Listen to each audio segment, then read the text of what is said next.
One thing I'll add to that is, aside from giving people as much information as we can and, advising them that it's what we know today, this is a great time just to be checking in with people, just to make sure they're doing okay. I mean, they're gonna more from just an empathic,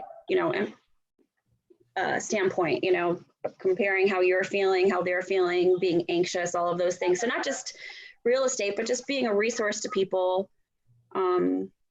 and building those relationships, because they are going to lean on you when this is all done and be looking for advice when we have more solid footing and know where things are headed. So it's a good time to strengthen those relationships, even if they're not buying and selling right now. I'll actually echo that. Right before this call happened, I got a phone call from one of our developer buddies, and his comment was, what are you seeing? What are you hearing? And I went over some of the things that we were actually going to go over in this call. And that's exactly the type of answer. People are looking to us now as subject matter experts about, what is happening. Again, you don't have to be 100% right or be a infectious disease expert, but you should have a sense of, here are the underlying market conditions, keep yourselves abreast, read the blogs, subscribe to newsletters, all that kind of stuff. But pay attention so that you have some talking points and, a general sense of whether this thing is heading up or down, and at what rate. So anyway, I think that's, I really also would like to echo Annie's comment. Can I interject, Rick? Do you mind if I interject? Your daily report, or you do mind? No, go ahead, please. Your daily reports have been awesome.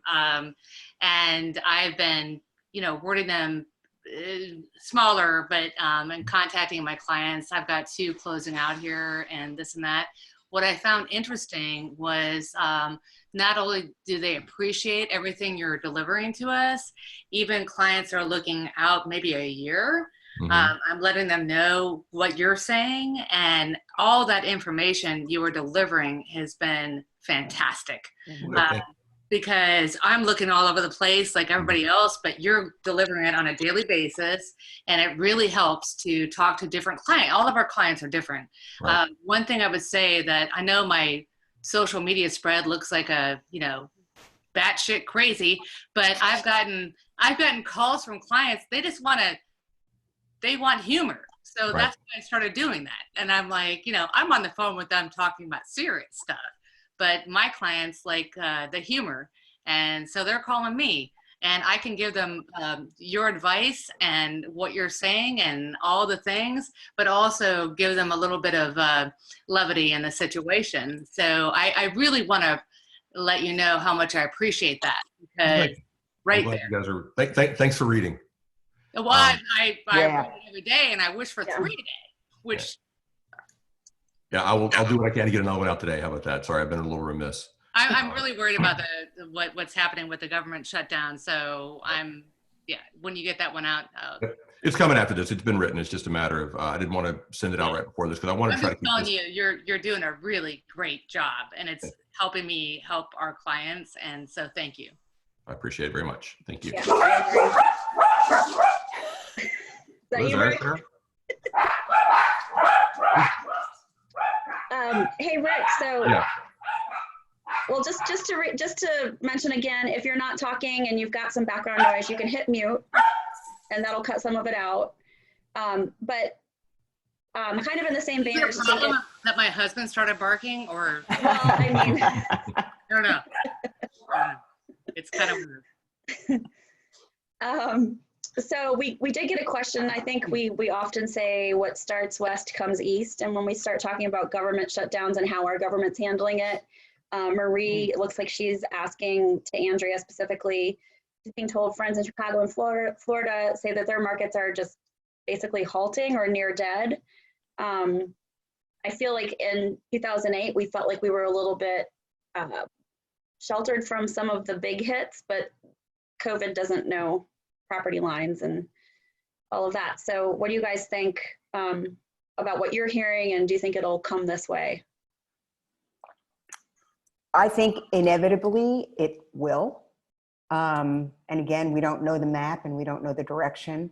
I would say also, though, Florida and California and Chicago and all those markets are still different than who we are. And, you know, when you go back to 2008, it was Las Vegas, it was Florida, it was these other communities and a lot of condo communities and that, you know, gave condos a bad name. It was others other than us. I think, you know, the one thing that Richmond does have going for it is we have become a city where people are coming to, and a growing city, and again, with low inventory. So if all the systems stay in place, I think we can continue to do what we're doing. It's what will be out of our control. It will be the shutdown of the courthouse. It will be, you know, things that the bank's saying, no more money for now. Those are things that are going to hit us. On that same, kind of in that same vein, I know we saw a lot of changes in RER membership in 2008, people dropping out. I know our membership is really high right now. Do you guys have any thoughts on agents that maybe are at the end of their careers? Do you think that they're going to maybe get out? Maybe new agents that were thinking about getting in, skipping that? I mean, we can't necessarily know what that's going to look like, but just curious what you all think. Oh, I think this is going to be the catalyst to have a bunch of agents retire. Me and Rick have talked about this many, many times. Retiring? Yes. I think you're going to have Grove and Libby offices, the whole Libby corridor. There's a bunch of agents in the fan that are on their last legs, and they might use this as, you know what, I've had my time, I've made my money, I'm out of here. Yeah. I think you're going to see a lot of that go.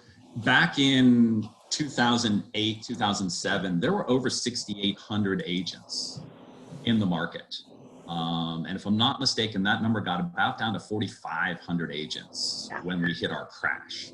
So I would expect you're going to see an exodus. You're going to find selling real estate in this type of a market is not like it's been for the last 2 or 3 years. You have to be informed. You have to know what you're talking about. You have to take the extra steps. The warm bodies that we're seeing with some of these big teams, and I'm not going to throw certain teams under the bus, but when you're sending out people who have no earthly idea of neighborhoods, of historic districts, of how condos work, of how you finance condos, of COs on multifamilies, of all this stuff, they're going to become liabilities to their teams. And I think you're going to see some of those get out of the business, which is kind of a thinning of the herd. We're seeing a thinning of the herd, unfortunately, throughout the world right now. And I think you might see a thinning of the herd from the agents that really don't want to get down and dirty and be knowledgeable about it. I think that's an interesting point. So I'm going to interject here too. Having gone this morning at 7 a.m. to the 60+ Whole Foods shopping, which let me tell you, Michelle, Tom, go. I think there's going to be a clearing out of agents, but it's not, I don't think it's going to be as dramatic on the top end as it's going to be on the lower end.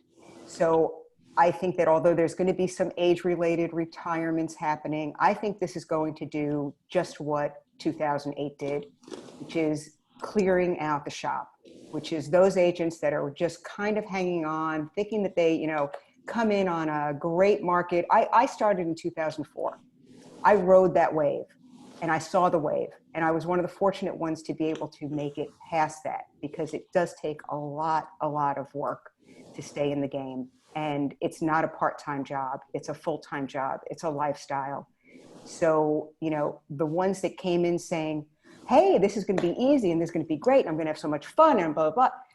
Those agents are not going to make it if they're not focused, or if they haven't until now put themselves in a strong enough position to make it through the next 6 months, 12 months, 18 months, whatever this is going to bring on. I'm going to throw one more thing on top of that too. And I think that is, you can tell the pros by the messaging, right? Like the people that come and just, you know, run in a room and still are, you know, haven't changed their message at all. It's a great time to buy and sell real estate. You know, it's not. It's a completely different time to buy and sell real estate. It could be a good time. It could also be an awful time. And it's very situationally specific as to whether or not it is a good time or a bad time for the individual. And I think you have to weigh those differences, and you have to be the ones that help people understand that.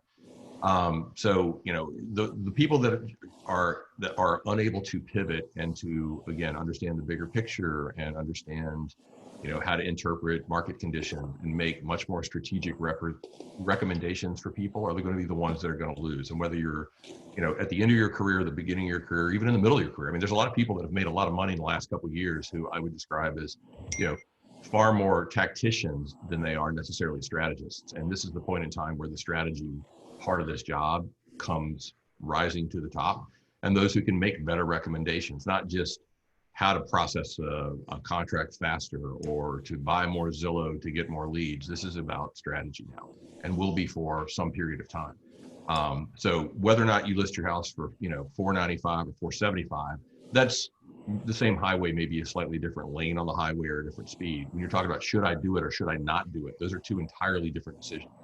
So again, I would go back to looking at who are the better agents. Those are the ones that are going to survive, and the ones who are more more aware of market conditions and can make better recommendations are the ones that are going to survive this and probably come out even further ahead relative to where they were when we entered this thing. Momentum allows a lot of people to stick around that don't deserve to be here. It's times like these where the true pros start to show up. So again, to encourage everybody, know your numbers, do your homework, pay attention, change your message. Don't be tone deaf to this thing. Acknowledge it, and give people better ideas on what to do. And they'll your referrals will also go through the roof, because people are going to look at this and go, that person actually got this right and was a deep thinker and not just some obnoxious, pushy sales agent like so many folks are when the market's running. Yeah, I definitely. Go ahead. I was just going to say that I definitely agree. I think being able to pivot is huge. I think if you can pick up the phone and call people and ask them how they're feeling, get the sense of what they're going through, it's going to help you determine where you need to go or how you can be helpful.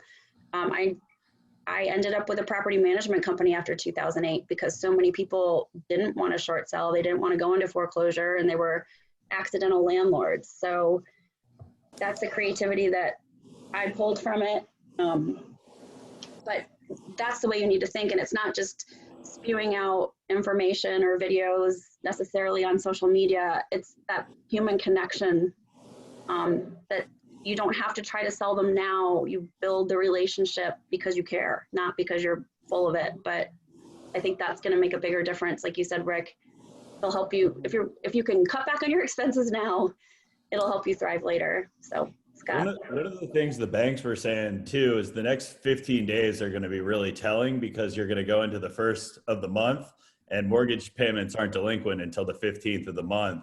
So they're saying that the socioeconomic impacts of the market could be felt over the next 2.5 to 3 weeks.